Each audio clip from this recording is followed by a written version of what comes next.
2025 ചേട്ടൻ്റെ വർഷമാണ്. മലയാള സിനിമയ്ക്ക് തന്നെ അല്ല, കാരണം ഇപ്പോൾ തുടരെ ഉണ്ടാക്കിയ ഇമ്പാക്റ്റ് ഇപ്പോഴും അത് മുന്നോട്ട് പോയിക്കൊണ്ടിരിക്കുന്നുണ്ട്. ഞാൻ ചോദിക്കുന്നത്, ആ സിനിമ ഉണ്ടാക്കിയൊരു ജൈജാൻറ്റിക് സക്സസ് ഉണ്ടല്ലോ, ചേട്ടൻ എന്ന ഡയറക്ടറിനെ എത്രമാത്രം അത് മോൾഡ് ചെയ്തിട്ടുണ്ട്?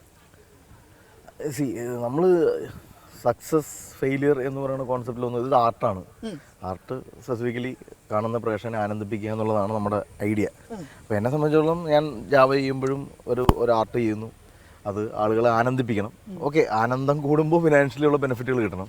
ഇപ്പോൾ സൗദികളിലൊക്കെ ചെയ്യാൻ ഇപ്പം ഓപ്പറേഷൻ ജാവ പോലത്തെ ഒരു ബ്ലോക്ക് ബസ്റ്റർ അല്ലെങ്കിൽ അന്നേരത്തെ ഒരു industry hit, post Covid hit ആണല്ലോ, അന്നേരത്തെ ഇൻഡസ്ട്രി ഹിറ്റ് എന്ന് പറയാവുന്ന ഒരു സിനിമ വീണ്ടും ഈ പറയുന്ന പോലെ ശേഷം ഞാൻ തീരുമാനിച്ച സൗദികളിലൊക്കെയാണ്. അപ്പോൾ ഏതെങ്കിലും രീതിയിൽ പ്രേക്ഷകനെ ഇമോഷണലി കണക്ട് ചെയ്യുന്ന, ഇമോഷണലി ചിന്തിപ്പിക്കുന്ന, ഇമോഷണലി ആനന്ദിപ്പിക്കുന്ന ഒരു സിനിമ ചെയ്യുക എന്ന് മാത്രമേ ഉള്ളൂ. അല്ലാണ്ട് ഒരു success block buster industry hit മറ്റേ മാഗ്നം ഓഫീസ് പരിപാടികളൊന്നും നമ്മൾ കൂട്ടിയാൽ കൂടുന്ന കാര്യങ്ങളല്ല. നമുക്കങ്ങനെ ഒന്നും ഓക്കെ അടുത്തൊരു ഇൻഡസ്ട്രി ഹിറ്റ് അടിച്ചേക്കാമെന്ന് പറഞ്ഞ സിനിമയായിട്ട് ഇറങ്ങാനും പറ്റില്ല.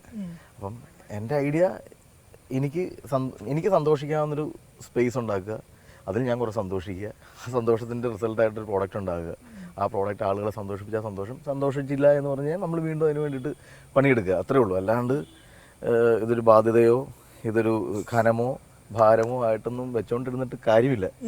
അങ്ങനെ ചിന്തിക്കുന്നത് ഒരു മണ്ടനെ ചിന്തിക്കാൻ പറ്റുള്ളൂ. ഞാൻ അങ്ങനെ ഇപ്പോൾ നിങ്ങൾ ചോദിച്ചാൽ എങ്ങനെ ഡയറക്ടറിന് ഇത് മോൾഡ്, ഓഫ് കോഴ്സ് ഒരു മോൾഡിങ് ഉണ്ടായിട്ടുണ്ട്. അത് ഞാൻ പറഞ്ഞ ഓരോ ദിവസവും മോൾഡിങ് സംഭവിക്കുന്നുണ്ട്. ഇപ്പം തുടരും പാക്കപ്പ് പറഞ്ഞ ഒരു സ്റ്റേജിലോ മൈൻഡ് സെറ്റിലോ അല്ല തുടരുമിൻ്റെ റിലീസിൻ്റെ സമയത്ത് ഞാൻ നിൽക്കുന്നത്. കാരണം അത് എന്നെ ഇപ്പോൾ തുടരും റിലീസ് ചെയ്യുന്ന സമയത്ത്, ഒരു റിലീസ് ഡേറ്റ് മാറിപ്പോയ സമയത്ത് എനിക്ക് ഒരുപാട് സൈബർ അറ്റാക്കുകളുണ്ടായിരുന്നു. അപ്പോൾ ആ സൈബർ അറ്റാക്കുകൾ ഞാൻ അതിനെ ഫേസ് ചെയ്യാത്തൊരു സാധനമാണ്. അപ്പോൾ ലാൽ സാറിനെ പോലത്തെ ഒരാളുടെ ഒരു സിനിമ റിലീസ് ചെയ്യുന്ന ഡേറ്റ് മാറിപ്പോവും. കാരണം ഇതിനു മുമ്പ് നമ്മൾ റിലീസ് ചെയ്യുന്ന സിനിമ ഡേറ്റ് മാറുന്ന നെവർ ബോധേഡായിരുന്നു. പക്ഷേ ഇത് മോഹൻലാൽ പോലത്തെ ഒരു ആക്ടർ ബ്രാൻഡിൻ്റെ ഒരു സിനിമ റിലീസ് ഡേറ്റ് വെച്ചിട്ട് അത് മാറി പോകുന്നു എന്ന് പറയുന്നത് വലിയ സൈബർ അറ്റാക്ക് വന്നപ്പം അതെന്നെ കുറേ മോൾഡ് ചെയ്തിട്ടുണ്ട്. എങ്ങനെ ഇതിനെ ഫേസ് ചെയ്യാം ഞാൻ പറഞ്ഞ എല്ലാ സ്റ്റേജിലും. അപ്പം ഇന്നിപ്പം ഞാൻ ഇവിടെ വന്ന് ഇവിടെ കുറേ ആളുകളെ കാണുന്നു, ഇവിടെ ആളുകൾ കുറേ ആക്ടുകൾ കാണുന്നു, ഇമോഷൻസ് അതെന്നെ മോൾഡ് ചെയ്യുന്നുണ്ട്. അപ്പം ഡേ ബൈ ഡേ മോൾഡ് ആകപ്പെടുന്നുണ്ട്. അപ്പം സംവിധായകൻ എന്ന നിലയിൽ മോൾഡ് ചെയ്യപ്പെടുന്നുണ്ടോ എന്ന് ചോദിച്ചു കഴിഞ്ഞാൽ ഡെയിലി മോൾഡ് ചെയ്യപ്പെടുന്നു. പക്ഷേ അതൊരു സക്സസിൻ്റെയോ ഫെയിലിയറിൻ്റെയോ ബേസിലുള്ള മോൾഡിംഗ് അല്ല. ഓക്കെ, അല്ല പക്ഷേ ഈ തുടരുമായിട്ട് ബന്ധപ്പെട്ടുള്ള ഡീകോഡിങ് കാര്യങ്ങളൊക്കെ ഒരുപാട് നടന്നിട്ടുണ്ട്. ഞാൻ അതുകൊണ്ട് ഈ ഓണത്തിലേക്ക് കിടക്കുന്നത്. പക്ഷേ അതിന് മുന്നേ ബിഫോർ സിനിമ ടോക്സ് ഓണം എങ്ങനെയാണ് തരും ചേട്ടന് സാധാരണ? ഫാമിലി, ഞാനിപ്പം കൊച്ചിയിലാണ്. കഴിഞ്ഞൊരു 3 വർഷമായിട്ട് ഞാനും വൈഫും കുഞ്ഞുങ്ങളും ഒക്കെ കൊച്ചിയിലാണ്. അപ്പം ഓണം വരിക എന്ന് പറയുമ്പോൾ ഞങ്ങൾക്ക് 2 പ്രധാനപ്പെട്ട ഞങ്ങളുടെ ഫാമിലി, ഞങ്ങളുടെ അച്ഛനമ്മ, വൈഫിൻ്റെ അമ്മ ഫാമിലി. അപ്പം അവർക്കൊപ്പം സ്പെൻഡ് ചെയ്യാൻ മാക്സിമം നോക്കും. കഴിഞ്ഞ ഓണ സമയത്ത് തുടരുമിൻ്റെ ഷൂട്ടായിരുന്നു. ഞാൻ വാഗമണ്ണിൽ ഷൂട്ട് ചെയ്തുകൊണ്ടിരിക്കുന്ന ഇടയിൽ നിന്ന് ഓണം ബ്രേക്ക് എടുത്തിട്ട് ആദ്യം വൈഫിൻ്റെ അമ്മയുടെയും കൂടെ വന്ന് ഓണം ആഘോഷിച്ചു, പിന്നെ വന്ന് ബ്രേക്ക് എടുത്ത് അച്ഛൻ്റെ അമ്മയുടെയും കൂടെ ഓണം ആഘോഷം വിത്ത് ഫാമിലി ആയിരിക്കും. അല്ലാണ്ട് വേറൊരു പെർട്ടിക്കുലർ പ്രോസസ്സ് ഇല്ല. തോണ എനിവേ വേറെ സൗഹൃദങ്ങളോ കൂട്ടായ്മോ സിനിമയോ ഒന്നുമല്ല, ഫാമിലി. അത് ഇത്തവണ ഓർപ്പിച്ചു വെച്ചേക്കാണ്. അത് എല്ലാ തവണ. പക്ഷെ ഞാൻ ചോദിച്ചോട്ടെ, ഈ ഓണം അങ്ങനെയല്ലല്ലോ ചേട്ടാ. ഈ പടത്തിന്റെ ഒരു വലിയ ഹിറ്റിന് ശേഷം എത്ര പ്രൊഡ്യൂസേഴ്സ് വിളിച്ചു? അല്ലെ, പ്രൊഡ്യൂസേഴ്സ് ജാവ മൂലമുള്ള കുറെ കമ്മിറ്റ്മെന്റുകളുണ്ട് ഈ പറയുന്ന സിനിമകൾ ചെയ്യാനായിട്ട്. പിന്നെ സൗദി വിളക്ക് കഴിഞ്ഞപ്പോഴും കമ്മിറ്റ്, സൗദി വിളക്ക് കഴിഞ്ഞപ്പോഴാണ് ശരിക്കും തുടരും സിനിമയ്ക്ക് വേണ്ടി വിളിക്കുന്നത്. ആഷിക്ക് ടൊർപ്പഡോ ചെയ്യാൻ വേണ്ടി വിളിക്കുന്നതും സൗദി വിളക്ക് കഴിഞ്ഞിട്ടാണ്. അപ്പം തുടരും കഴിയുമ്പോൾ ഓഫ് കോഴ്സ് ആളുകളുടെ കോളുകളും ആക്ടേഴ്സിൻ്റെ കോളുകളും ഒക്കെ നമുക്കൊരു സിനിമ ചെയ്യേണ്ടതെന്ന് ചോദിച്ച് വരുന്നുണ്ട്. എന്നിരുന്നാലും അതൊരു എന്താ പറയുക, തുടരും ചെയ്തതിൻ്റെ ഒരു ഹാങ് ഓവറിൽ വരുന്നതാണെന്ന് ഞാൻ വിചാരിക്കുന്നില്ല. നല്ല സിനിമകൾ ചെയ്യുമ്പോൾ അല്ലെങ്കിൽ നമുക്ക് നമ്മളിലൊരു വിശ്വാസം ഉണ്ടാകുമ്പോൾ, നമ്മൾ ചെയ്യുന്ന ഓരോ കാര്യങ്ങളിലും ഒരു വിശ്വാസം ഉണ്ടാകുമ്പോൾ നമ്മളെ തേടി ആളുകൾ വരും. അത് ജാവ മുതലുണ്ട്. അല്ല, പക്ഷെ ഞാൻ പറയുന്നത് ഇതിന് ശേഷം ഒരു വലിയ ലീപ്പിലോട്ട് എടുത്ത് ചാടുന്നതായിട്ട് അങ്ങനെ ഒരു ഫീൽ വല്ലതും ഉണ്ടോ? കാരണം കാണുന്ന പ്രേക്ഷകർക്ക് അതുണ്ട്, തരുൺമൂർത്തി വേറൊരു ലീഗിലോട്ട് പോയി. അല്ല, ഞാൻ പറഞ്ഞേട്ടാ, നമ്മൾ പുറത്തുനിന്ന് കാണുമ്പോഴേ ഇത്രയും വലിയൊരു സക്സസ്, ഈ വർഷത്തെ ഏറ്റവും വലിയ സക്സസ് ടിൽ ഡേറ്റ് നിൽക്കുമ്പോഴേക്കും അത് ഓട്ടോമാറ്റിക്കലി പ്രേക്ഷകർ ഉണ്ടാക്കുന്ന ഒരു ഇമ്പാക്റ്റ് ഉണ്ടല്ലോ. ഇനി ഈ സംവിധായകൻ അടുത്ത ടോർപ്പേഡോ വരുന്നു, ഫഹദിൻ്റെ കൂടെ ഒരു പടം വരുന്നു, അങ്ങനെ ഇനി ഉണ്ടാകുന്ന ഒരു ലീപ്പിനെ പറ്റിയൊരു സംസാരം നേരത്തെ ഉണ്ടായിരുന്നു. അല്ല,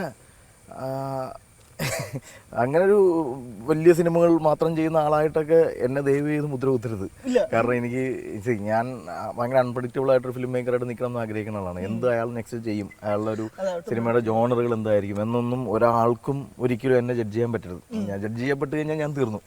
പിന്നെ ഞാൻ ചെയ്യുന്ന ആർട്ടുകൾ ആളുകൾ ആ ഒരു ഇയാളുടെ സിനിമയാണെങ്കിൽ ഇങ്ങനെ ആയിരിക്കും എന്ന് പറഞ്ഞാൽ, പക്ഷേ ഓക്കെ ഇതിൻ്റെ എൻ്റെതായ ചില സംഭവം, ചിലപ്പോൾ ചെറിയ നർമ്മങ്ങളും ചെറിയ ഇമോഷൻസും അല്ലെങ്കിൽ ഇമോഷണലി ആൾ ഇറങ്ങിപ്പോൾ ഒരു നെഞ്ചിലൊരു കനവൊക്കെയാണ് ഇപ്പോൾ ആളുകൾ കോമൺ ആയിട്ട് എൻ്റെ സിനിമയിൽ പറയുന്നത്. ഓപ്പറേഷൻ ആവുക കഴിഞ്ഞിറങ്ങുമ്പോൾ ആ പിള്ളേരുടെ ലൈഫിൽ നമുക്കൊരു കനവുണ്ട്. സൗദി വെള്ളയ്ക്ക കാണുമ്പോൾ ആ മനുഷ്യന്മാരുടെ ഡയലോഗിലൊരു കനവുണ്ട്. ഇപ്പം തുടരും കാണുമ്പോൾ ലാലേട്ടൻ പറഞ്ഞ ക്യാരക്ടറിന് ഇമോഷണൽ ഒരു കനവുണ്ട്. പക്ഷേ അതായിരിക്കും ഒരു കോമൺ. പക്ഷേ ജോണർ വൈസ് എല്ലാം ഡിഫറെൻ്റ് ആണ്.